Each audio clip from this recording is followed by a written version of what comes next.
शेर तो बिल्ली हो गया, तब्दीली करने वाले तबाही मचा गए। अब अवाम मुझे एक मौका दें, किस्मत बदल कर दिखाऊंगा। बिलावल भुट्टो की सियासी मुखालिफिन पर जोरदार तनकीद। कहा, मुल्क को नफरत और तकसीम की सियासत ने नुकसान पहुंचाया।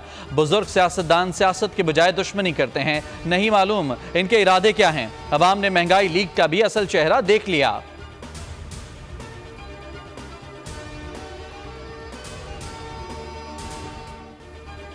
शुमाली वज़ीरिस्तान में शहीद सिपाही शाहजेब की नमाज जनाजा गुजर खान के आबाई कस्बे में अदा।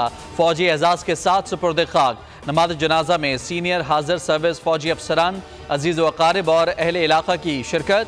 ISPR के मुताबिक मुसल्लह अफवाज हर कीमत पर दहशत गर्दी के खात्मे के लिए पुरअज़्म हैं।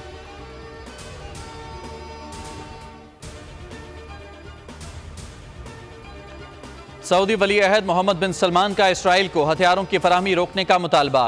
बर्कस ग्रुप ऑफ नेशंस के वर्चुअल सरबराही इजलास से खिताब में कहा, दो रियासती हल से मुतालिक आलमी फैसलों और इन पर अमल दरामद के अलावा मसले का कोई रास्ता नहीं। चीनी सदर ने कहा कि मसला फ़लस्तीन के मुनसिफाना हल के बगैर कोई पायदार अमन नहीं हो सकता। रूसी सदर पुतिन का इसराइल हमास तनाज़े के सियासी हल के लिए कोशिशों पर जोर।